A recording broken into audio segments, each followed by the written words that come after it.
News, bienvenue, vous regardez i24 News, c'est l'heure du journal du foot tous les lundis et tous les mardis. Nous revenons sur les journées de championnat européen du week-end. Amoureux du football, cette émission est faite pour vous, alors surtout restez avec nous, avec moi depuis Paris, un expert et pas n'importe lequel, un champion du monde.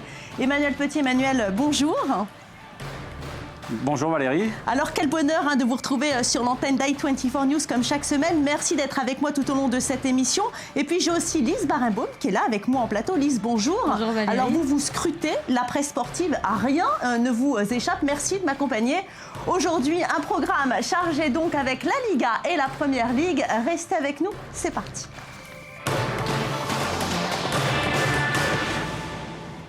Les trois grands d'Espagne ont répondu présent ce week-end. Regardez les résultats. Le Barça écrase Grenade, 6-0. Le Real Madrid s'impose tranquillement à Villarreal, 2-0. À noter le 10e but de Cristiano Ronaldo en 5 matchs joués.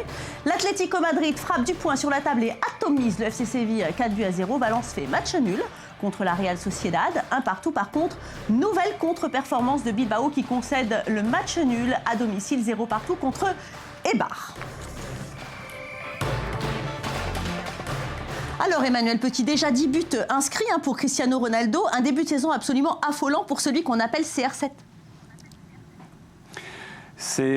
Quelquefois, il faut juste se taire et regarder un petit peu les stats parce que ce garçon, tout comme Messi d'ailleurs, on a la chance de notre vivant de pouvoir les contempler sur le terrain. C'est incroyable, il défie en fait les lois de la matière en permanence, c'est impressionnant, chaque année ils battent des records et on se demande jusqu'où ils vont aller et l'année suivante ils battent les propres records qu'ils ont établis l'année précédente, donc c'est vraiment impressionnant et je me demande d'ailleurs jusqu'où il va arriver parce que c'est intéressant, cette année on rentre dans la Ligue des Champions en sachant que Raoul, l'ancien joueur de Real Madrid, est détenteur du record de buts marqués en C1 et Cristiano Ronaldo avec Messi sont juste derrière, donc à la bourre. Donc c'est intéressant de voir le match dans le match entre ces deux immenses joueurs. Alors souvent mis en danger par Villarreal, le Real Madrid de son côté s'est imposé au Madrigal 2-0. Benzema a encore donné une passe décisive. Alors il est moins buteur que d'habitude, mais il est toujours aussi important dans le schéma de Carlo Ancelotti. Emmanuel Petit. Oui, il a mis du temps à s'imposer parce que ça fait quand même, je crois, la 5e ou 6e saison qu'il est au Real Madrid. Mais c'est vrai qu'Ancelotti a dit beaucoup de bien sur Karim Benzema cette semaine, à juste titre d'ailleurs, parce qu'on s'aperçoit qu'il est important dans le système de jeu imposé par Carlo Ancelotti. De part, c'est un point de fixation, mais pas seulement. Je pense que c'est un joueur extrêmement intelligent aussi dans le déplacement, dans sa profondeur. Et il permet aussi d'aspirer certains joueurs pour permettre à d'autres joueurs comme Cristiano Ronaldo ou Bale de faire parler la puissance. Donc très important dans l'organigramme à l'heure actuelle du Real Madrid. Ouais. Alors le Barça maintenant, 6-0 contre Grenade, ça c'est pas un score. Un triplé de Neymar et puis un doublé de Messi. Ils sont impressionnants, hein. Oui, contre Grenade, 6-0. Il fallait le faire quand même. C'est explosif. Non, c'est vrai qu'ils se sont amusés, se sont régalés. Ce qui m'impressionne surtout, c'est qu'on connaissait l'artillerie lourde d'un point de vue offensif depuis très longtemps de Barcelone, mais on ne pensait pas qu'ils allaient être aussi prêts et performants d'un point de vue défensif. Ils ont marqué 17 buts depuis le début du championnat, ils n'en ont pris aucun, donc ça vous laisse penser justement, présager de la difficulté des adversaires à battre le Barça cette saison. Ouais. Alors, la Liga qui change progressivement de visage chez les indétrônables Barcelone et le Real Madrid continuent de nous faire rêver avec leur casting absolument incroyable et leur festival de buts. Les petits nouveaux flirtent avec les premières places du classement. Il y a bien sûr l'Atlético qui entend bien confirmer son titre, mais aussi Valence qui mène bien sa barque. On garde le sujet de Lise Barenbaum et puis Manu, on en parle tout de suite après, si vous voulez bien. On y va. Après une domination outrancière du Barça et du Real pendant près de 10 ans, la concurrence s'organise. Alors que l'Atlético a créé la surprise l'année dernière en s'emparant du titre, c'est désormais Valence qui vient également se glisser dans le haut du classement. Aujourd'hui, notre réalité, c'est de regarder en direction de Séville, de Valence, de Bilbao. Ce sont les équipes que nous essayerons de combattre pour occuper la place du classement qui donne accès à la Ligue des Champions. Les Noirs et Blancs ont très bien commencé la saison. Les Valencians ont facilement disposé de l'Espagnol Barcelone 3-1 et de Getafe 3-0. Dernier fait d'armes en date, une nette victoire face à Cordoue 3-0. Malgré un match nul contre la Real Sociedad dimanche, Valence reste invaincu depuis le début de la saison, ce qui lui permet d'atteindre la seconde place du classement, juste derrière le FC Barcelone. Les occasions, on va s'en créer. On est une équipe qui joue, qui propose du jeu, qui joue offensif. Et je suis persuadé qu'on en aura.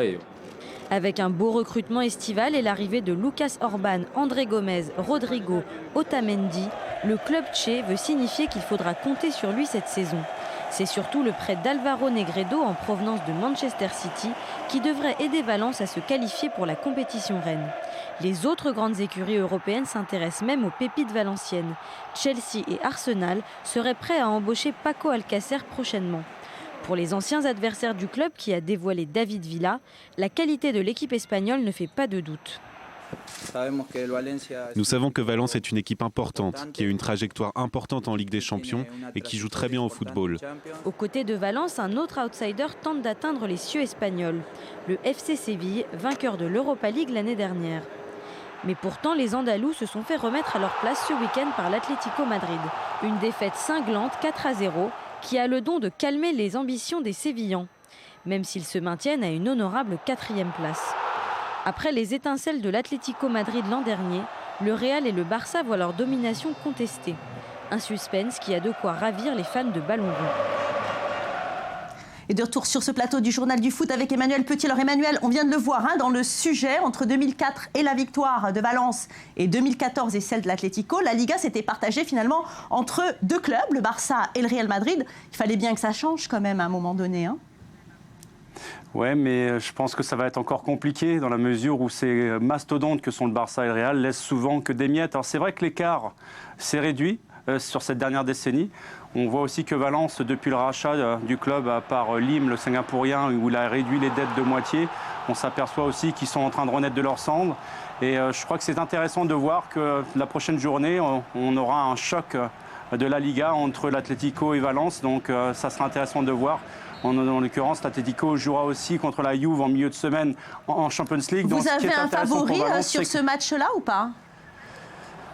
Je mettrais bien. Je suis impressionné quand même par la régularité au très haut niveau de l'Atlético de Madrid. En revanche, Valence, cette année, ne joue pas de Coupe d'Europe. Et comme Séville, vous l'avez dit dans le reportage, Séville et Valence ont l'habitude, à chaque fois qu'ils jouent l'Europa League ou la Champions League, d'essayer le plus loin possible. Donc, ils vont laisser des points en cours de route. Donc, Valence pourra en bénéficier.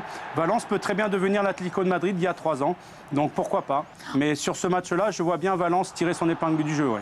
En tout cas, Manu, on a déjà vu comme ça des équipes en forme en début de saison. Encore faut-il suivre le rythme. Est-ce que vous pensez qu'ils vont pouvoir y aller à bout du championnat ? C'est pas évident quand même. C'est pour cette raison que le fait de ne pas jouer une Coupe d'Europe, ça vous avantage beaucoup parce qu'on s'aperçoit que dans un décompte au niveau comptable, lorsque vous jouez en Champions League ou en Europa League, vous perdez automatiquement des points sur les rencontres de championnat qui suivent. Donc Valence s'est exempté de Coupe d'Europe cette année. L'Atlético, même s'il y a un effectif de qualité et pléthorique, je pense qu'ils auront du mal justement à réitérer ce qu'ils ont fait ces dernières saisons. Ils sont impressionnants, mais je pense que ça va être quand même compliqué pour eux. Et devant, il y a le locomotive du Barça avec le Real Madrid qui est en train de revenir très très fort. Donc ça va être quand même compliqué. Je pense que ces 3 clubs, Valence, comme vous l'avez dit, Séville ainsi que l'Atlético, vont se battre avec acharnement pour récupérer la place qualificative en Champions League. Allez, on va regarder tout de suite le classement de cette Liga. Le Barça qui est toujours en tête avec 5 victoires en 6 matchs. Suivent sur le podium Valence, l'Atlético Madrid. Et puis les 2 autres équipes qui sont encore invaincues en Liga. Malgré sa défaite, Séville suit en 4e place devant le Real Madrid 5e et le Celta Vigo 6e. Allez, tout de suite, on passe au football anglais. En Angleterre, regardez les résultats du week-end. Chelsea s'impose pour la 5e fois en 6 journées, une victoire 3-0 contre Aston Villa. Farandole de but entre Hull City et Manchester City. Les Citizens qui l'emportent 4-2. Manchester United se rebelle et s'impose 2-1 sur West Ham. Pas de vainqueur dans le derby de Londres entre Arsenal et Tottenham. Partout, même résultat pour le derby de la Marseille entre Liverpool et Everton.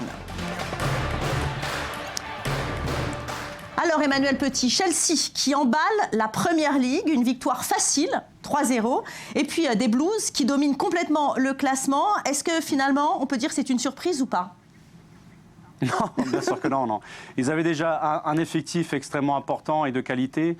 Ils ont fait un mercato intelligent en faisant venir Fabregas, qui manquait énormément dans l'entrejeu, qui est en train de renaître lui également depuis son départ de la Première Ligue. On voit aussi que Costa devant fait des merveilles. Donc sincèrement, je l'avais dit il y a quelques semaines sur ce plateau, pour moi Chelsea est le prétendant au titre de la Première Ligue. Je pense que le seul club à l'heure actuelle capable de rivaliser avec Chelsea, c'est Manchester City. En tout cas, s'il y en a un qui n'est pas peu fier de son équipe, c'est le coach Mourinho. Je vous propose tout de suite de l'écouter. Nous prenons les matchs les uns après les autres. Le prochain en Première Ligue, c'est face à Arsenal. Nous avons 3 points d'avance sur Southampton, ce qui veut dire que le week-end prochain, nous serons toujours en tête. Est-ce important? Ce n'est pas essentiel parce qu'il est encore tôt, mais ça nous laisse de la marge, ce qui nous donne le sentiment d'être tout en haut. Ça fait du bien d'être là. Manu Petit, la bonne surprise des Blues, c'est quand même le départ en boulet de canon de Diego Costa. Il a encore marqué ce week-end un 8e but. Il va très bien et on a l'impression qu'il s'est vraiment bien reconstruit depuis la Coupe du Monde. On en avait parlé ensemble d'ailleurs. Exactement, il n'y a pas eu de temps d'adaptation parce que tout de suite il a été prolifique, il a trouvé ses marques, il a retrouvé ses instincts de buteur qu'il avait à l'Atlético. Il a fait oublier le fantôme qui était Torres. Il a même fait oublier... Il est en passe de faire oublier également Drogba, qui a retourné au club, qui est sur le banc de touche. Donc c'est quand même une performance de haute volée qu'il est en train de faire. Mais comme je vous l'ai dit la semaine dernière sur ce plateau, pour moi, Diego Costa avec Suarez, qui est toujours en train de purger sa suspension au Barça, pour moi, ce sont les 2 meilleurs attaquants du monde. Il est en train de le prouver chaque semaine en Premier League. Il le prouvait l'année dernière avec l'Atlético, chaque week-end en Liga. Donc, et Messi pour moi, et Ronaldo alors, Emmanuel Petit? Mais Messi et Ronaldo ne sont pas vraiment des attaquants de pointe. Messi, on ne peut pas le cantonner simplement à un seul poste. Il peut jouer à tous les postes. Tout comme Cristiano Ronaldo, c'est surtout un joueur de couloir. Il peut jouer également avant-centre. Mais Diego Costa, lui, uniquement ne peut jouer que dans l'axe. D'accord. Alors, justement, sur ce plateau, on a Lise Barenbaum. Lise, rebonjour. Vous allez nous parler de Manchester United qui joue finalement à la montagne russe. Oui, complètement. La presse parle encore de Manchester United, notamment le Guardian, qui nous dit que les fans peuvent se rassurer puisque Manchester a gagné ce week-end contre West Ham 2-1. Mais le quotidien évoque un match très difficile. Rooney a ouvert le score pour les Red Devils, suivi par Van Persie. Mais Rooney a finalement été expulsé puisqu'il a donné un coup de pied à Downing. Donc il pourrait rater le match choc contre Chelsea le 26 octobre prochain. Vous en pensez quoi de cette victoire, Emmanuel Petit ? Tiré par les cheveux. Le pétage de plomb de Rooney, pour moi, est très symbolique de ce qui se passe à l'heure actuelle en termes de pression. Il y a quelques jours, j'ai vu Van Gaal s'énerver dans une conférence de presse avec un journaliste. J'ai vu Wayne Rooney demander, en tant que capitaine, une prise de conscience après l'humiliation subie à Leicester la semaine dernière.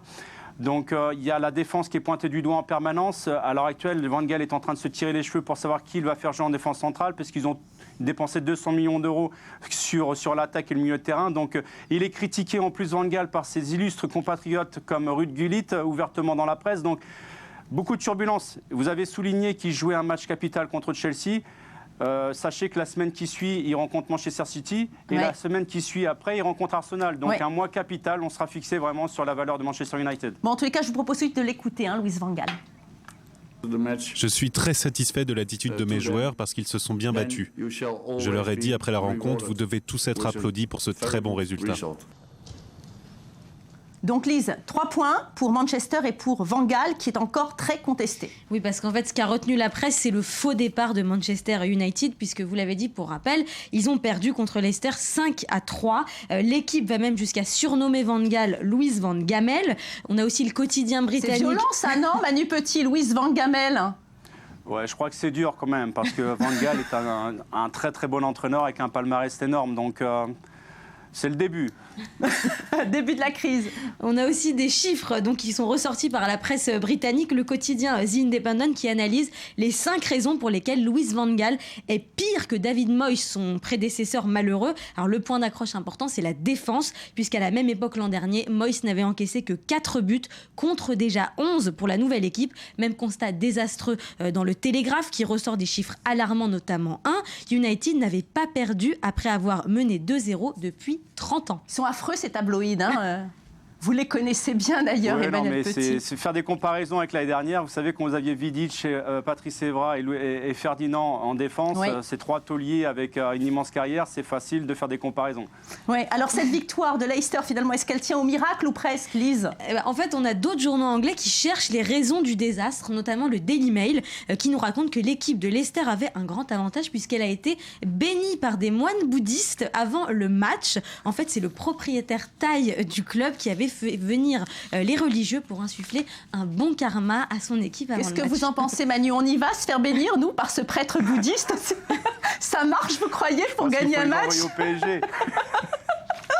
Allez, Lise, quelles sont les solutions donc envisagées par la presse? Parce que les journalistes ont toujours des solutions pour sauver le monde. Oui. Qu'est-ce qu'ils nous proposent? Alors la presse anglaise rêve à des solutions complètement improbables. Par exemple, le retour de Cristiano Ronaldo. C'est ce que le Daily Star envisage. Mais le journal nous dit que la transaction reviendra à 276 millions d'euros pour le club. Vu le mercato d'été, ça va être difficile. C'est peu probable ça, Manuel Petit, hein? avec, Donc ça comprend également 80 millions d'euros de salaire annuel.